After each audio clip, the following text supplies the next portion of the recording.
نحمده ونصلي على رسوله الكريم. بسم الله الرحمن الرحيم. الحمد لله رب العالمين الرحمن الرحيم مالك يوم الدين إياك نعبد وإياك نستعين. سورة الفاتحة خلاصة. سورة الفاتحة دا ډیر زیات لوی او عظیم سورت ده.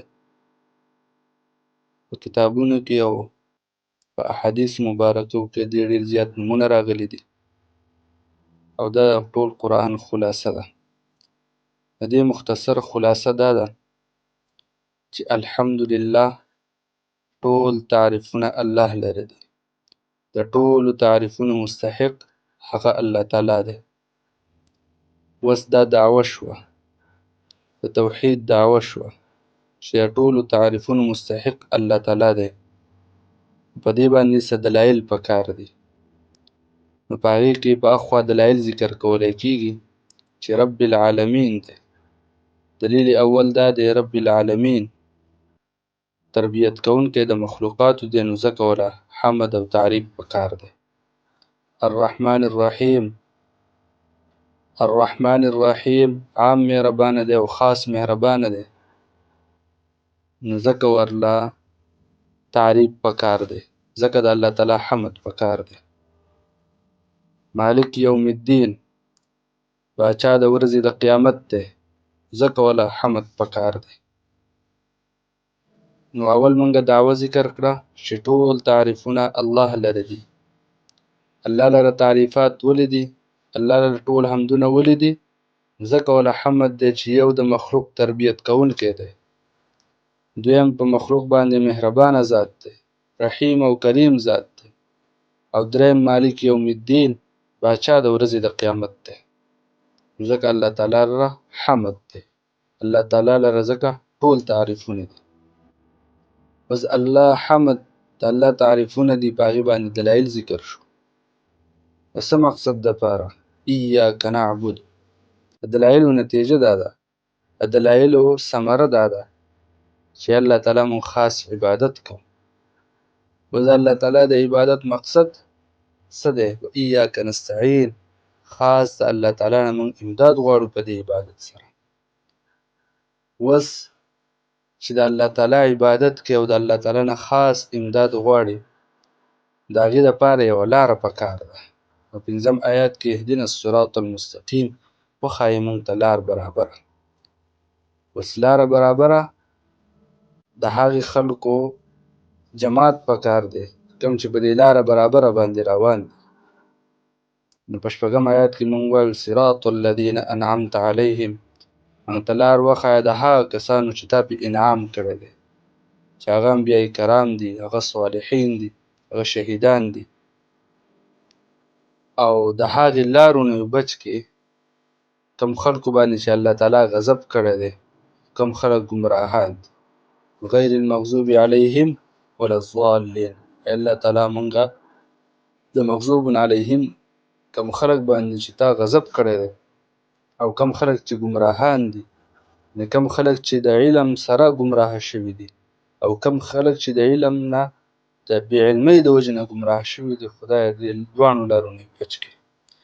دا سورة الفاتحې مختصر خلاصه شوه چې الحمد دا دعوه د توحید ده.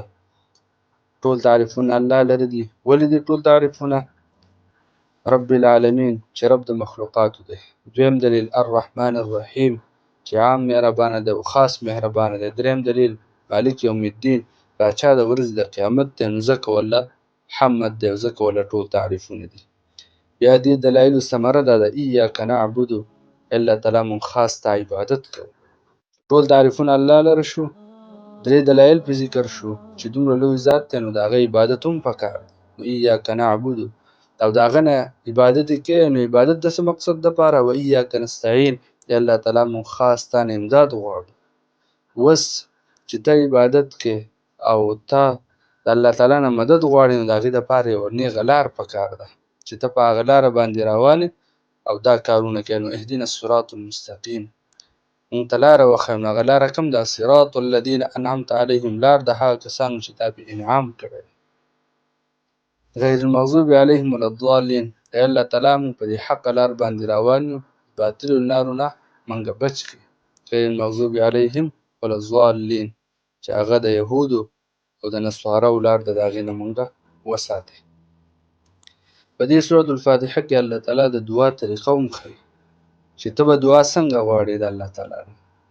ته چې دعا غواړې اول به د الله تعالی حمد وکړې، د الله تعالی به صفات بیان کړې، بیا به د الله تعالی سره خپله رشته د بندګۍ بیان کړي چې ایاک نعبد، ای الله تعالی موږ ستا عبادت کوو، موږ ستا بندګان یو، ستا غلامان.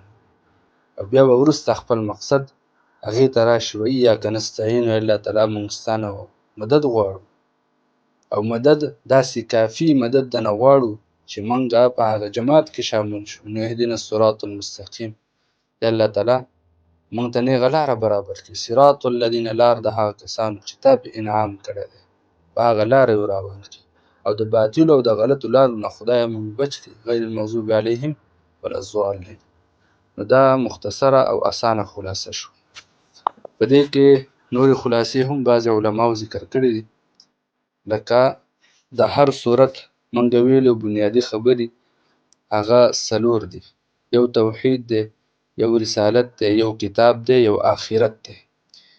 امام رازي رحمه الله فرمایلی دي چې دا په مکي صورتونو کې دا څلور خبرې په ډېر زیات ذکر شوي: توحید، رسالت، کتاب، آخرت.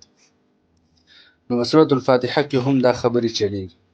په آیت نمبر 1 کې توحید ذکر دی، د الله یووالی ذکر دی، د الله تعالی د قدرت ذکر دی په آیات 1 او 2 کې.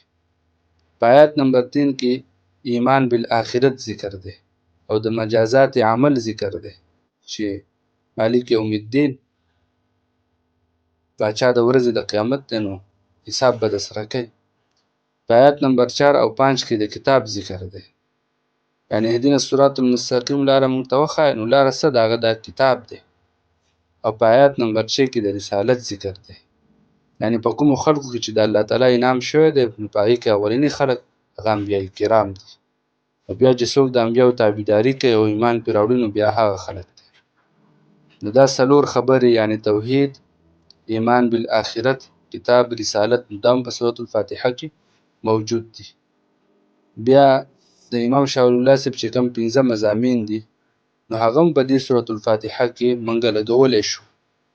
هغه 15 مضامین چې کوم د شاه صاحب مشهور دي، 15 علوم خمسه ورته وایي، نو دا هم په سورة الفاتحه کې لګي. لکه آیات 1 او 2 کې تذکیر بآلاء الله دی، د الله نعمتونه دي، یعنی الله چې هر څه پیدا کړی دی د هغې تربیت کوونکی هم څوک دی؟ هغه الله تعالی دی. د الله تعالی رحمتونه ذکر دی، او ټولنه لوی نعمت او ټولنه لوی رحمت هغه رحمان او رحیم دی. په آیات نمبر 3 کې تذکیر بما بعد الموت دی، باچا د ورځې د قیامت دی، یعنی وروسته هم زندګي شته. په آیات نمبر 4 او 5 کې علم الاحکام ذکر، او احکام هغه صراط مستقیم او نیغه لار ده، او د دې نه علاوه چې څومره لارې دي هغه ټولې کږې دي. په آیات نمبر 6 کې تذکیر بایام الله دی، یعنی الله تعالی فرمایي چې په کومو خلقو په کومه ورځ انعام شوی دی، عروج ته رسېدلي، نو هغه ایام الله ده.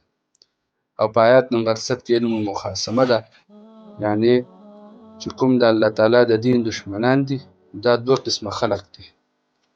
دا اوس علم المخاصمه ده، هغه خلک چې د ضد او د عناد د وجې نه دین نه لرې دي، او دویم هغه خلک چې هغه په غیر د علم نه هسې په ګمراهۍ باندې روان دي. نو دې دواړو نه ځان ساتل څه دي؟ پکار ده. نو ګوره په سورة الفاتحه کې علوم خمسه هم ذکر دي، هغه پکې هم لګېدی شي. بنیادي چې کوم څلور نظریات دي، توحید، رسالت، کتاب، آخرت، هغه پکې هم لګېدی شي. او کوم چې موږ اولنۍ خلاصه بیان کړه، نو هغه هم پکې لګېدی شي. او نور علماو هم مختلفې خلاصې د خپل ذوق او شوق مطابق بیان کړي دي. الله پاک د عمل کولو توفیق راکړي. واخر دعوانا الحمدلله رب العالمین.